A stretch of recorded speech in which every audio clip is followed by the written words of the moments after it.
வணக்கத்துக்கும் மரியாதைக்கும் உரிய மக்கள் அனைவருக்கும் என் மனமார்ந்த வணக்கம். நான் தான் திருப்பூர்ந்து கோமதி பேசுறேன். இப்போ வருகிற 23ஆம் தேதி சட்டமன்ற தேர்தல் வருது. சிவகங்கையில் ராஜ்குமார் என்கிற அகமுடையாரு ஓபிசி மக்கள் உரிமை கட்சியில அவர் வேட்பாளராக நிக்கிறாரு. லேப்டாப் சின்னத்துல. இது கட்சிங்கிறத விட ஓபிசி மக்கள் உரிமை கட்சி அது புதுசா இப்பதான் தொடங்கியிருக்காங்க. ஆனா இது இயக்கமா ரொம்ப வருஷமா இருந்திருக்கு. அதுல நானும் தான் இருந்தேன் இந்த இயக்கத்துல. அது யார் வழி நடத்துறாங்கன்னா, கோயம்புத்தூர்ல காவல்துறையில கண்காணிப்பாளரா இருந்தாரு எங்க ஐயா, மரியாதைக்குரிய ஐயா ரத்தன சபாபதி ஐயா. அவர் தான் மக்களுக்காக சேவை ரிட்டையர் ஆனதுக்கு அப்புறம் கூட மக்களுக்காக சேவை செய்யறாரு. நான் நேர்லயே பாத்திருக்கேன். அவர் கூட போட்டோலாம் எடுத்திருக்கேன், நேர்ல பாத்திருக்கேன். எத்தனையோ மக்களுக்கு கஷ்டப்படுறவங்களுக்கு உதவி செஞ்சிருக்காரு.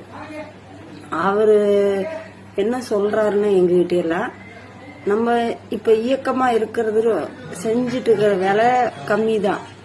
இதே நம்ம ஆளுங்க யாராவது நம்ம இயக்கத்தில் இருக்கிறவங்க அங்கங்க தேர்தலில் நின்று ஜெயிச்சா மக்களுக்கு இன்னும் அதிகமா செய்யலாம், நம்ம யாரையும் எதிர்பார்க்க வேண்டாம் அப்படிங்கறதுக்காக அவரா கட்சியா உருவாக்கி இருக்கிறாரு. இது புதுசா உருவாக்கின கட்சி. ஆனா இயக்கமா இருந்தது கட்சியை உருவாக்கி இருக்கிறாரு எங்க ஐயா. அவரு சொல்ற மாதிரிதான் நாங்கள மக்களுக்கு செய்யறதுக்கு நாங்க ரெடியா இருக்கோம். கண்டிப்பா இப்ப யாரோ என்னென்னமோ அதை செய்யறோம் இதை செய்யறீங்கிறாங்க. எங்கனால முடிஞ்சதை நாங்க செய்யறோம். கட்சியில் இல்லாமையே கட்சிக்கு வந்தா கண்டிப்பா நிறைய செய்வாங்க, எனக்கு நம்பிக்கை இருக்கு. சரிங்களா?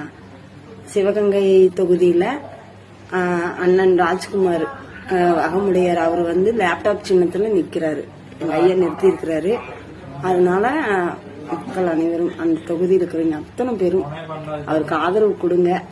மனமார்ந்த ரொம்ப வேண்டுகோள் வைக்கிற உங்க வாக்க அவருக்கு கொடுத்து அவரை ஜெயிக்க வைக்கணும் உங்களை நான் நம்புறேன். ஏன்னா எனக்கு இந்த கட்சி பத்தி தெரியாது. ஆனா மக்களுக்கு உதவி செய்யணும் தெரியும். ஆனா கட்சின்னா என்னன்னு தெரியாது. எங்க ஐயா தான் தைரியம் கொடுத்துட்டு இருக்கிறாரு.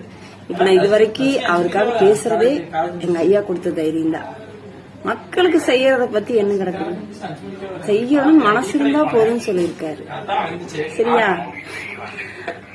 அவரு சிவகங்கையில மக்கள் ஓபிசி மக்கள் உரிமை கட்சியில சிவகங்கை தொகுதியில வேட்பாளரா நிக்கிறாரு.